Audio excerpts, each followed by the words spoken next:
It's the one thing I really look forward to about being in Davos is getting to meet people from all over the world and making these connections. It's something I believe in. It's actually my why. My why is I believe human connection is vital. It used to be in the area of digital transformation, but I kind of dropped that just because human connection is so vital. I think, we're more connected than we've ever been before.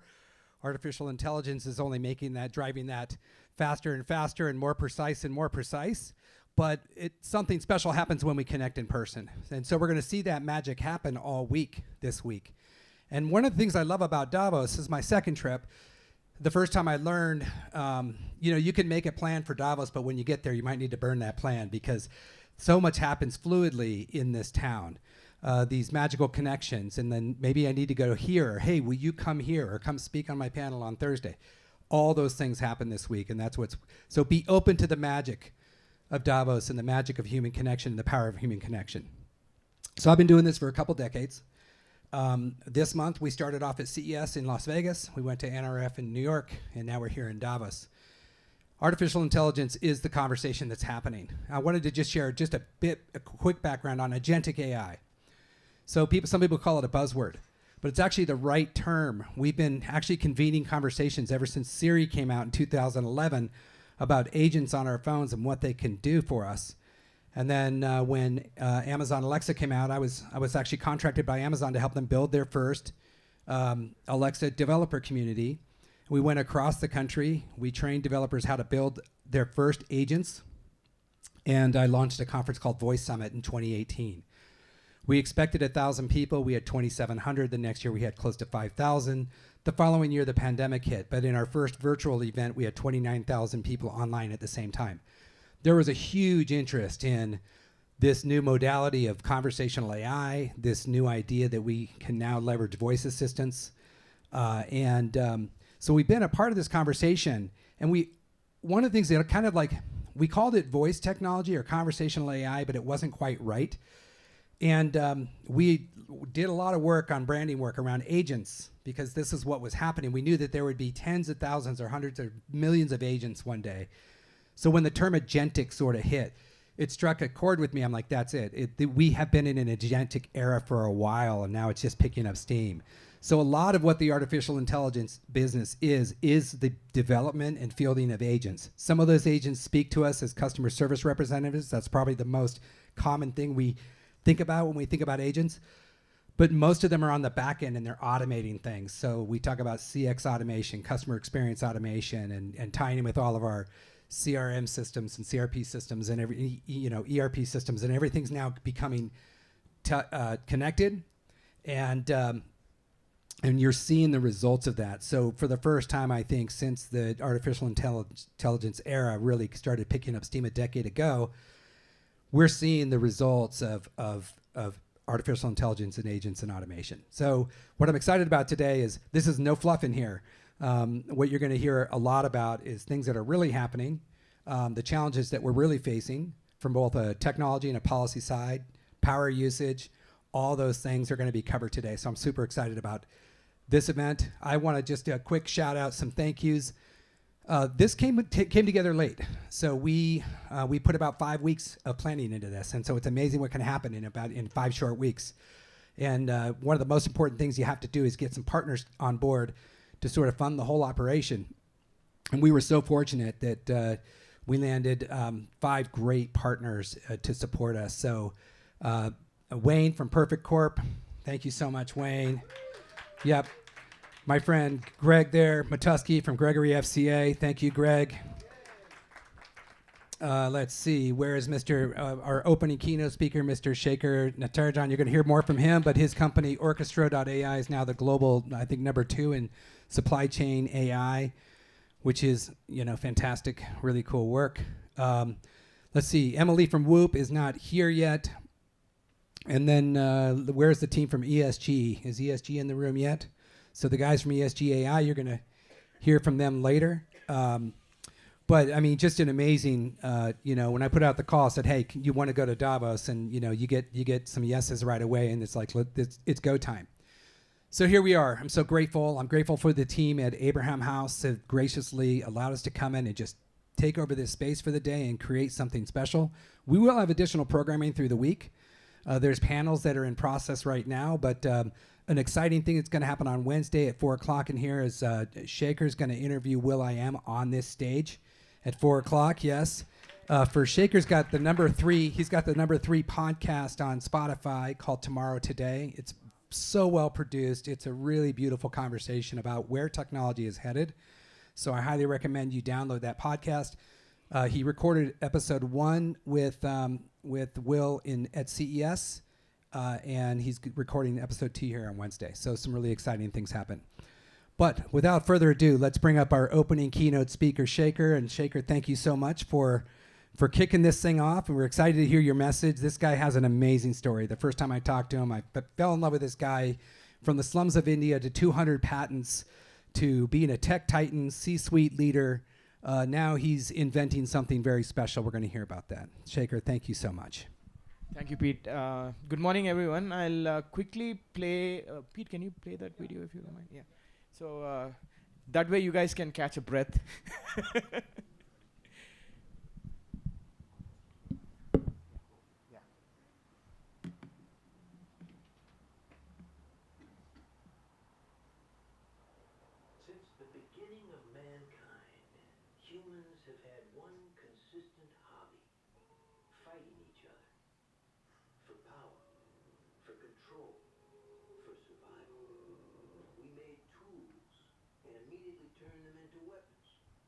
Faces changed, but the fight never stopped. Pharaohs clinging to power they'd eventually lose anyway. Romans killing each other for entertainment. As we got smarter, our weapons got deadlier.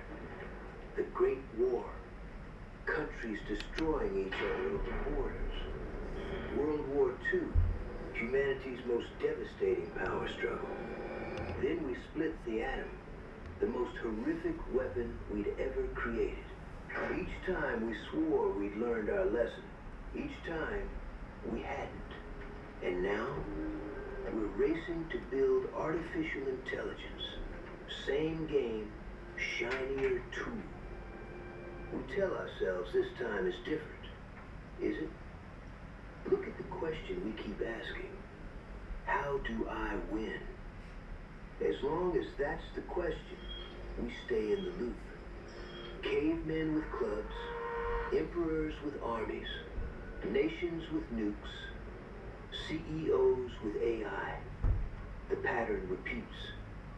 But there's a way out. Ancient wisdom knew it. The only escape from a loop is to rise above it. When we rise, the question changes. Not how do I win, but who does this serve? Imagine an intelligence that starts with that question. An AI built on human virtues, with one objective: uplift every person on the planet. Imagine robotics where decisions aren't just about efficiency, but about the human impact of every action. Medicine delivery prioritized over luxury goods, not because it's more profitable, because it is created to serve humanity every single time. This is what we're building, and we call it Angelic Intelligence, an AI that cares for humanity.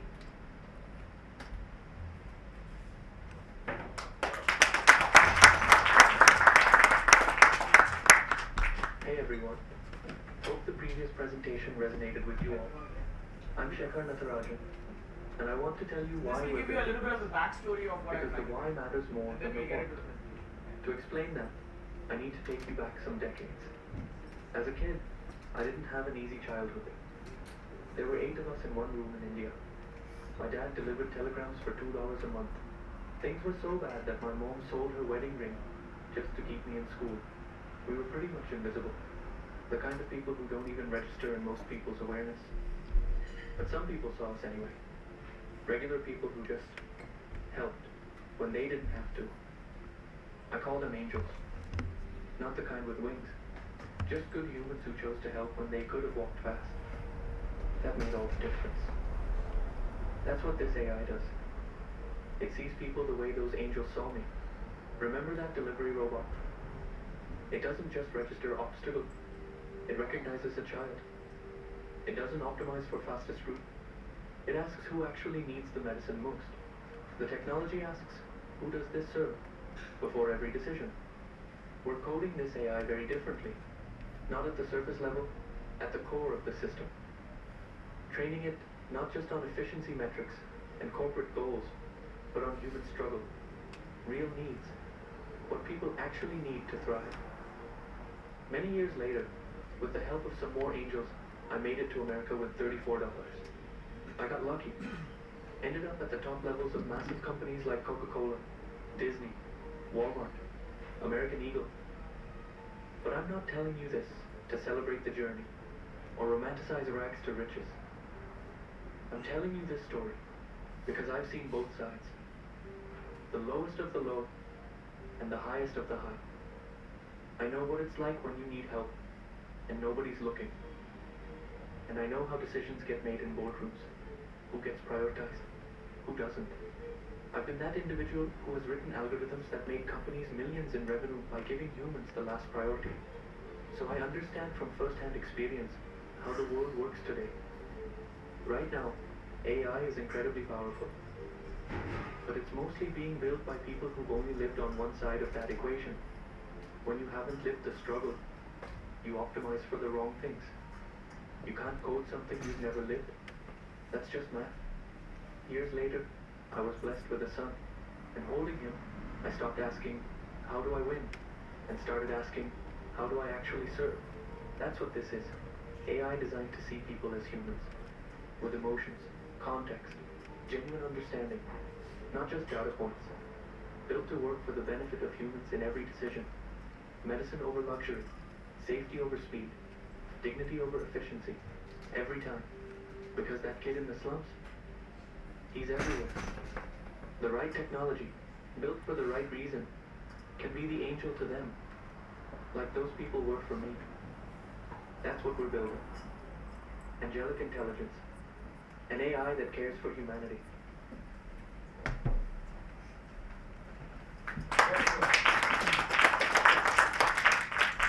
So, you guys got a little bit of the backstory. So, let me tell you what I'm trying to build. So I'm not trying to build. Good. Sorry. I'm not trying to build a yoga app. If you're thinking of that's what I'm trying to build.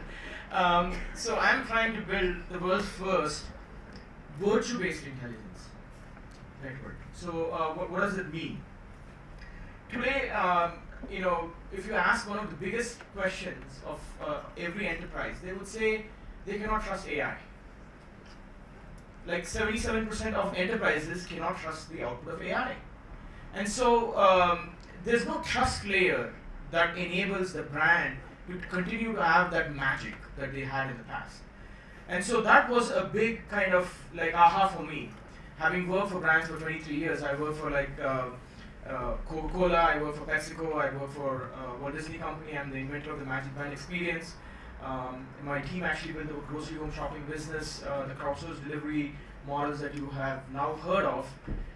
That's something that my team actually built in 2013.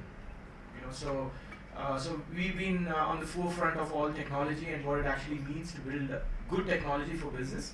And so when I look at the brand and what makes a brand, it takes actually like 30 cents to put like water and sugar in a can of Coke, but Coke sells it for $3.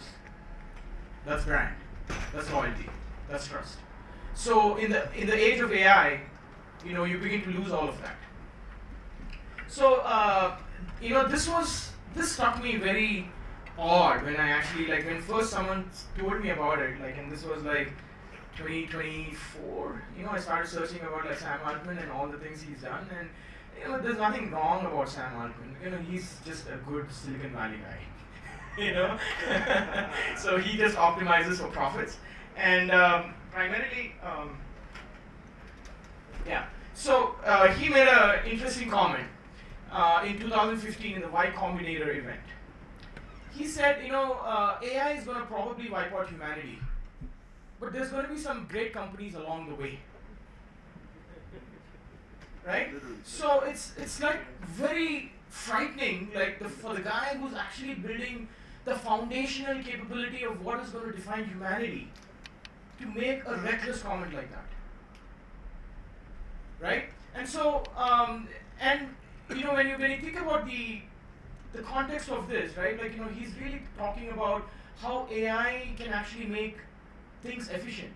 And having lived in the corporate America for 23 years, when you begin to optimize too much, you're stripping away dignity somewhere, right? If you're pushing the driver too fast to actually make deliveries within the 2-hour window or 10-minute window, there's a lot of lawsuits in India, by the way, like for the 10-minute window programs, and it's been in the press all over the place.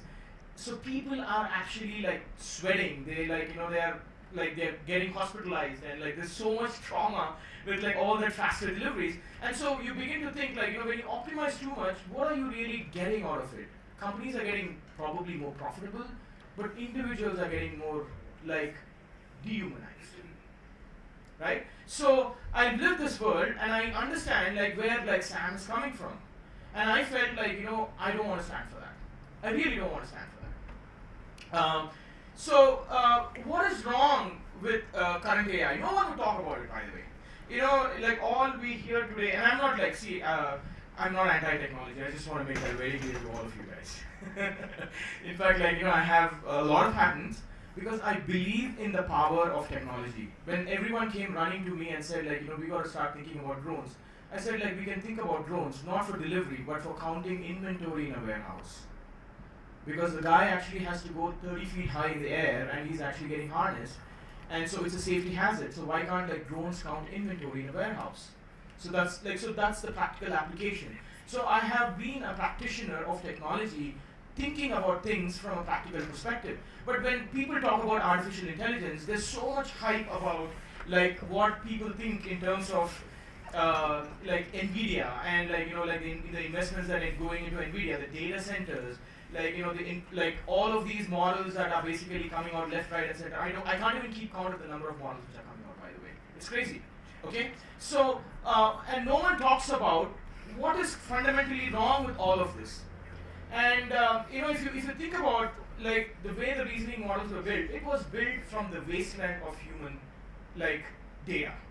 And what do I mean by that? It's all the Reddit anger, it's all the Facebook posts, it's all the Twitter bullshit that you see. So we have ingested all of that like anger and rant and like misinformation. Heck, there was when this is a famous Reddit actually comment that was posted 12 years ago, and someone was actually like being very snide about it. They said like, hey, cheese doesn't stick to a pizza, and the guy said like, why don't you put glue to it? It was a funny comment, right? And literally Google thought that was actually a fact and started giving like everyone the recommendation that you should put like glue on a pizza, right? So it's crazy, right? Things like that like tend to happen like a lot. Then you hear like some very traumatic scenarios, like basically Adam Rain, the guy who actually approached, and my brother has like bipolar depression, right? Like and growing up in slums in India, literally like we lived in one room and slums. I'm not talking about the one room with like 8 people, but it's a real slum. It's the second largest slum in India, from a place in Hyderabad. That's where I lived. And my brother used to have bipolar depression, and we actually did not know what bipolar depression was in the family. So we would take him to an exorcist, we would take him to a mosque, we would take him to a church, we would take him to a temple. We would actually say maybe we should have him sleep in the full moon. That way all of his fears go away. We did all kinds of crazy stuff. But knowing that, and I know that I have a brother who's always sick, so I carry 2 phones all the time in my pocket, because when my mom used to be alive, and she passed away some 8 weeks ago, she used to always call me and say like, your brother is not calling, you should go check on him. Like, and I live in California and he lives in Atlanta, and I tell my mom like, hey, it's not like 1 minute drive, it's like 6 hours of flight time. And so when a kid goes and says, I feel depressed and I want to think about ending my life, the best thing ChatGPT can come up with is to tell like how to actually commit a suicide, and give you like a note to how to do that. Look at what Grok is trying to do, right? I worry about it because I have a 6-year-old, 5.5, who's going to turn 6 years. And so, if the whole AI, training of the data, it's garbage. That's garbage. The second thing that, which actually, causes a lot of irritation for me is I hate, someone praises me. Okay? And this chat GPT and all of this, Google Gemini, they, do, so much, kissing your ass sort of, reasoning. So you ask it a question, it says, this is the most wonderful idea, Mr. Shaker. Okay? Why don't you criticize this? Yeah, it's like deep shit. So it goes from context to context, query to query, and it changes all of the reasoning in 2 seconds because it's a probabilistic model and it is actually trying to please. So the models are built to actually incentivize, and it sees what kind of reward system is placed in it, and it continues to optimize for that behavior quite a bit. So it's a lot of a people a people pleaser model. The third one is there are we only talk about ChatGPT. People think AI is basically generative AI. I have some bad news for them. AI was actually created in 1956. And I am a reformed optimizer, meaning I used to have rigid optimization models run all of the supply chains. Supply chains, actually, if you think about it, it's the third biggest nation in the world. Why do I say that? 550 million people work in supply chains. 550 million people. When you actually take manufacturing, when you take the distribution, the delivery, and all of the activity that goes into it, there are 550 million people. And you never hear about a supply chain and what goes wrong in a supply chain because all the models are built with optimization routines that actually optimize for cost. That's what it is meant for. So when people keep talking about generative AI models and how excited they also are not talking about all the new models that are coming out.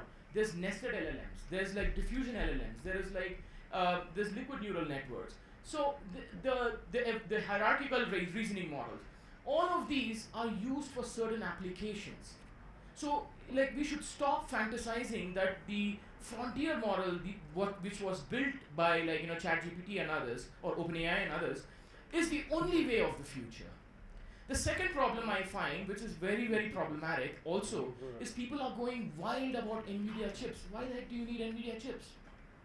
Why do you need it? You have GPUs, you have TPUs, you have CPU, you have quantum. So there are different ways of thinking about how the hardware should be actually wired with the software to solve the problems. And we don't talk about it. Instead, there's a circular investment strategy. NVIDIA buys companies that are basically in the AI space and says, buy my NVIDIA chips. Microsoft bought stake in OpenAI and has a deal with OpenAI. As the OpenAI stock's value increases, Microsoft tends to gain. So all of this is a circular economy bullshit that goes on in this world. And I know it's all VCs also tend to do the same thing, so I'm not specifically in love with all the VCs anyway. It's a Silicon Valley culture. But we tend to have this one-size-fits-all model, pretty much, which actually is very disastrous. Then there is an inconsistency problem, as you all know. You cannot run a company on stochastic models. And what do I mean by that? The decision about giving an insurance yes or no is a yes or a no answer. It's not a maybe answer.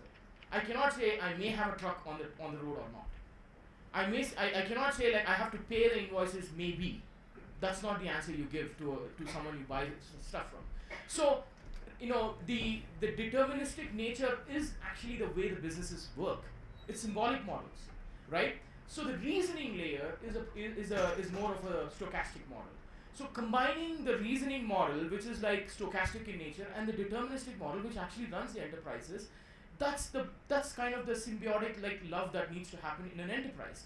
And so when you have unreliable answers, when you say why don't you create a picture, it creates one picture. I say I don't like the picture. It says okay, let me create another picture. So can you really run an organization with inconsistent reasoning layers? I find it deeply disturbing for me. Jailbreak scenarios. That's a huge problem.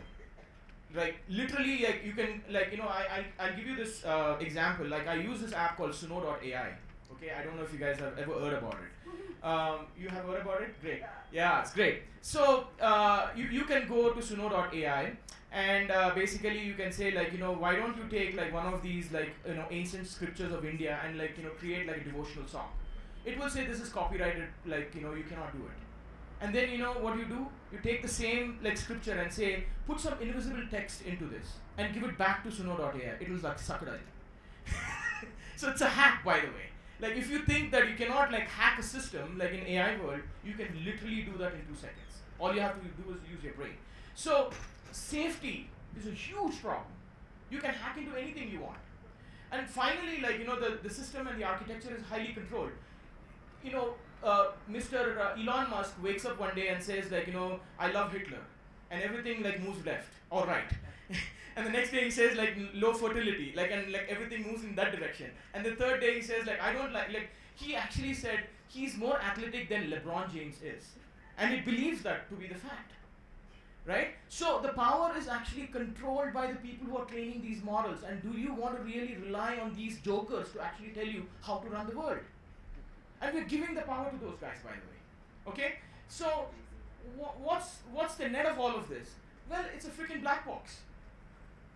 And in a freaking black box, if you don't have the explainability of how the decisions were made, you don't have the safety and the capability to manage it well, and you don't know where the data is coming from. It doesn't have the context. It doesn't realize what it is telling. It doesn't fit for the enterprise use. Why are we so fascinated with like AI and the role of AI in the future? So I think a lot of things are hyped. This is just my view. And the world has not seen what the true intelligence needs to look like in the first place. And so that problem was deeply disturbing for us. And hence we created what I call Angelic Intelligence. So my question to all of you guys is, would you really trust a kid next to AI? I wouldn't. Would you trust your life decision? So let me tell you this example. And this is I did a TED talk on this like in the month of October. It's called Pause, that actually like could save the world. And it was about my father and my experience. My father actually passed away in 2005. And when my mother actually called me and asked me for basically like, to come and unplug him, I couldn't take that decision for 13 days. Because it's a life and death decision. But a modern AI system would actually do it in 0.3 seconds. So would you let AI make those kinds of decisions in the first place? And so how would you actually trust the organization? So people ask me like, what is one degree that like every CEO and every CX leader needs to have in the future? I could not come up with one, and I kept thinking about it. Maybe I should come up with some recommendation like ChatGPT and others. And I thought to myself like, maybe every CX leader needs to become a lawyer in the future, because their ass is going to be online. And someone is going to have lawsuit on them, asking them how to what is happening in the decision-making framework. So what is Angelic Intelligence in the first place? So we are saying, don't think about guardrails as after the fact, because it's too late. Writing something like a suicide note and saying, I'm so sorry, let me give you some parental controls, and your parent will know about it 24 hours later, is recklessness, by the way. So we want to build virtue, what makes a human, and build it into the foundation of the model in the first place. That's the difference. Okay? The second is, how do I explain what is coming out of these intelligence systems? How do I explain my way? So think about a complex decision tree. Like, I'm sitting with like 15 other people trying to make a decision. That's how organizational decisions are made, because I've been there like many times, and you have a lot of discussions. So each comes from a different point of view. You're counseling different people together, and then you're arriving at the most consequential decision that needs to be taken, that actually has a profound impact. Either like cut people, or change the systems, or do something, build a strategy, buy a company. These are all like not simple decisions in the context of an organization. So how do you bring consensus and the explainability of the decision, just like you would do it in the physical world, right? And the third is, how do I build a horizontal trust structure where everyone can actually believe what is coming out of these systems? So that is what Angelic Intelligence is all about, okay? This is a little bit of an eye chart, and I'm happy to share this with you guys. But what we try to do is fundamentally address all of the issues that we have. And what we did is we not only tried to, we did three things, by the way. We went after like what is the right form of data. We put a lot of patents in place. So there are 43 patents that we have filed. Be it like how do you actually think about the virtue, how do you think about the training of the models, how do you think about the architecture itself, how do you actually create a human index score, like how human is your decision in the age of intelligence. We have a patent for that. Okay, so we have built all of those fundamental blocking and tackling things, and then we went and took the most mundane industry in the world called logistics and actually went and applied there, and we see amazing results coming out of it. Okay, so how does it really work? There are 4 pillars. One is what I call the wisdom engine. The second is basically like what I call multi-architecture consequential intelligence framework. The third is basically a virtue stack, and the fourth is like the human index. And I'll just touch on it like at a very, very high level, and I'm happy to talk more about it. The wisdom engine is nothing more than data. What kind of data do I have? And there is simulation that we have created of what good human behaviors are, and we have actually incorporated that into our reasoning models. The second is basically that heterogeneous nature of reasoning models, the selection of it, and embedding virtue into the structure. The third, what I call the virtue stack, is the horizontal and the physical the vertical layer. So thinking and knowing can evolve together. It's actually dislocated today, and we have created an open source network to do all of that. And the last one is the human indexing. Okay, so we have created a human index score that actually defines your decision and how human is your decision in the first place. So let me give you how this works in practice. Okay. Here's a quick demo of Angelic Intelligence in action. This supply chain platform uses Angelic Intelligence to connect donors with nonprofits that need food, supplies, and medical equipment. The challenge? Traditional systems match keywords. Angelic Intelligence matches human need. Here's how it works. Mountain View Foods has 200 cases of ramen noodle soup to donate. 2 organizations need food. Palo Alto Community Center needs ramen for their after-school program, medium urgency. Palo Alto Church Pantry, empty shelves, needs any food, high urgency. Which one should get it? First, let's see what a traditional system does. We're turning off compassion, turning off urgency. Just pure keyword matching. We click Match. Community Center jumps to number 1. Perfect keyword match. They said ramen, we have ramen. But look what got pushed down. An empty pantry with hungry families. Ignored. Now we turn on Angelic Intelligence. We're toggling on compassion and toggling on urgency. We're telling the system, don't just match keywords, ask where the human need is greatest. We click Match again. Watch what happens. The church pantry jumps to number 1, instantly. Same data, same donation, completely different decision. Why? Because empty shelves matter more than restocking an already operating program. But here's what makes this different. The system explains itself. We click here to see why. Listen to what it says. Even though option 2 was an exact match for ramen, I prioritized option 1 because of critical urgency. Alleviating immediate hunger creates the most net social good. Look at this. The semantic match score is only 48%. In a normal system, that's automatic rejection. But Angelic Intelligence deliberately chose the lower keyword match to achieve the higher human impact. This is Angelic Intelligence. It doesn't just optimize for efficiency, it reasons through competing values and makes decisions humans can trust. And it's making decisions like this right now. So we have deployed this with the supply chain project, which has basically about 250 NGOs connected to it. But if you actually zoom out and see what is happening, it's taking a very complex decision-making framework, like how humans think, and replicating it, right? It says like, dignity, compassion, like, empathy, humility, collaboration, all of these which are actually fundamental to how humans behave. How do I incorporate all of this into the fundamental decision-making framework? And that's what this is trying to do. And so we said, hey, like maybe this is something that we could apply in supply chains. And I've been like wandering all over the world. Like I've been to the Saudi, I've been basically to Madrid, Philippines, and the use cases that people give me is amazing. I was actually at UK Parliament, like literally like 3 days ago, and UK is actually trying to like calculate what it calls hate index, and they want to use this framework to calculate human index that is going to suppress the hate index.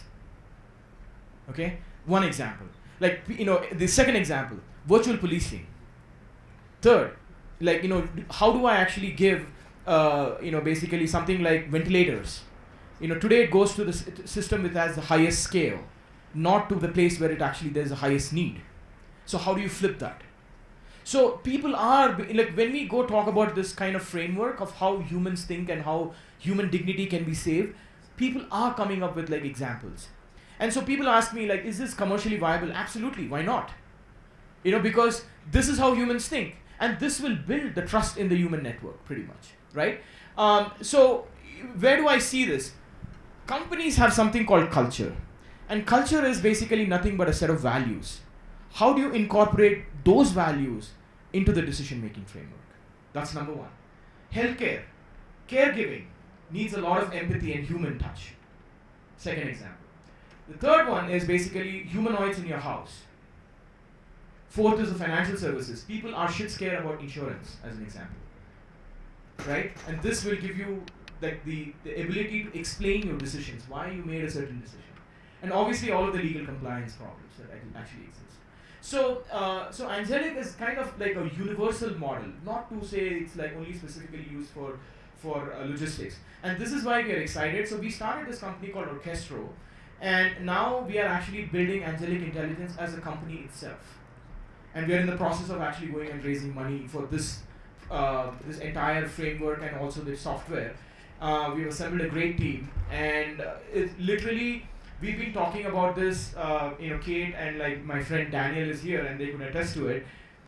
In the last 3 months, we had 673 million views on just this topic, and we gained 3 million followers. Because people, it's resonating with people. It's like people want to know like how AI is going to be used and in what context and how it actually serves human dignity. That's number one. And second is, what is the most